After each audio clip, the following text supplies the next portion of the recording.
cermin dari, kelolaan yang ada di Ashmore Asset Management? Ya, saya bisa katakan ya. Jadi memang kalau kita lihat dana kelolaan kami sudah mulai mengalami recovery, meskipun tentunya kalau kita bandingkan dengan level yang pernah kami capai sebelumnya di post-COVID, Ya. itu memang masih ada gap. Tapi saya lihat memang flight to quality ini sudah mulai ada. Dan disinilah kalau kita lihat pemerintah juga sudah mulai gencar mendorong partisipasi dari institusi domestik. Ini yang menurut saya sangat kritikal karena market kita ini memang belum punya anchor provider liquidity yang solid. Ya, jadi ini yang menurut saya sedang didorong dan Menurut Anda digerakkan. apa yang menyebabkan, hal tersebut bisa terjadi? Ya cukup banyak.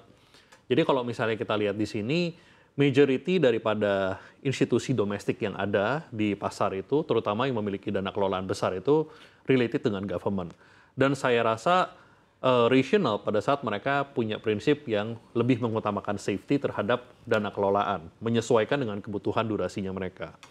Tapi kalau kita lihat di sini, terlalu terlena pada pemikiran tersebut juga bisa menyebabkan terjadinya underfunded, ya terutama kalau kita bicara di dana pensiun, ya di mana karena safety kita hanya invest di government bond, tapi ternyata yield-nya tidak bisa mencukupi pada akhirnya underfunded terhadap kewajiban peserta. Nah, jadi memang kalau kita lihat di sini, saya rasa ini yang terjadi, namun ini terus digencarkan oleh government sehingga beberapa institusi ini sudah mulai kembali menaikkan planning alokasi mereka di pasar saham dan mengincar pada saham-saham yang memiliki good fundamental.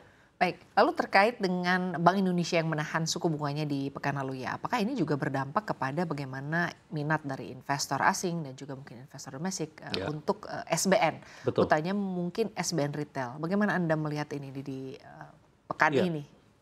kalau pekan ini saya rasa kita nggak mengalami goncangan terlalu signifikan terhadap sisi demand ya, terutama meskipun BI menahan suku bunga, kita masih melihat permintaan yang relatif solid. Bahkan di retail bond issuance yang secara yield menurut kita sudah mulai relatif cukup rendah di bawah 6. Dan ini memang terjadi karena Bank Indonesia juga sudah mulai lebih agresif untuk menurunkan penerbitan SRBI. Jadi tahun ini sudah hilang 270 triliun dari SRBI dan ini tentunya berdampak pada alternatif investasi daripada investor yang umumnya berinvestasi di pasar obligasi. Jadi saya pikir saya tidak melihat ada goncangan dari sisi demand dan saya pikir wajar. Yang kemungkinan akan terjadi adalah memang rotasi dari investor yang sebelumnya hanya fokus di bond market, terutama institusi, ini mereka akan mulai melirik ke arah equity market. Karena sekarang bond yield, terutama yang kita bicara sebagai benchmark adalah yang tenor 10 tahun, imbal hasilnya sudah di bawah 6%. Ya, kemarin pada saat koreksi pun masih sekitar 6,0 something persen. Nah, pada saat angka di bawah 6% ini biasanya memicu terjadinya rotasi untuk aset yang imbal hasilnya lebih tinggi seperti misalnya kita bicara equity. Ya. Nah, inilah yang menyebabkan equity market kita ini terus melambung tinggi karena mulai ada secara gradual investasi daripada institusi domestik. Baik, lalu terkait dengan proyeksi IHSG di pekan ini akan seperti apa? Apakah akan menyentuh level 8.400-nya? Apakah akan mungkin ada 8.800? Bahkan diproyeksikan IHSG ini bisa menyentuh level di 30 ribuan.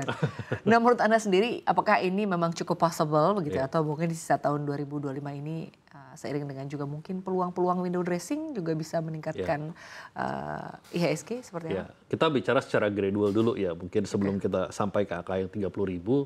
Tapi saya bicara bahwa dalam jangka pendek, trennya seharusnya masih cukup positif. Terutama kalau misalnya tadi kita melihat seperti kita bicara hanya minggu ini. Minggu ini at least kita bicara ada 3 katalis yang penting. Kita bicara mengenai penurunan suku bunga BI, penurunan suku bunga daripada The Fed. Kemudian kita juga bicara laporan earnings daripada perusahaan-perusahaan. Dan juga kalau kita lihat announcement dari beberapa data yang akan dilakukan. Jadi kalau misalnya kita lihat dari 3 katalis ini, setidaknya 2 menunjukkan sinyal yang lebih positif baik kepada market maupun kalau kita lihat kepada investor secara umum. Jadi memang kalau kita lihat dalam jangka pendek, saya cukup optimis kalau kita bicara kisaran angka 83, 85 ini masih realistik tercapai sampai dengan akhir tahun. Jangan lupa juga bahwa ekspektasi terhadap pasar domestik itu tahun ini sebetulnya sangat rendah. Jadi kalau kita bicara earning growth dari perusahaan-perusahaan kita tahun ini mungkin hanya 0% secara overall. Sehingga tahun depan kita akan berangkat dari base yang sangat rendah. Jadi base effect ini juga biasanya dikalkulasi oleh investor sebagai faktor di mana mereka cukup confidence bahwa secara investment mereka bisa meraih hasil yang cukup optimal dari base effect. Jadi ini yang saya pikir bisa menggerakkan pasar. Jadi mungkin kita secara bertahap dulu kita lihat optimis. Saya pikir mungkin kalau kita bicara 30.000 itu target yang jangka waktu yang sangat panjang. Tapi in the near term, kalau kita hanya bicara 8.500 is very achievable. Baik, sangat-sangat menarik kalau kita membahas mengenai bagaimana pasar saham dan juga pasar keuangan kita di tanah air ya Pak ya, untuk kedepannya. Tapi kita harus sudahi dialognya. Terima kasih banyak sudah hadir di studio CNBC Indonesia Bapak Steven Satyayuda, Direktur PT Ashmore Asset Management. Salam sehat, sukses selalu untuk Anda. Terima kasih Sinta, terima kasih pemirsa.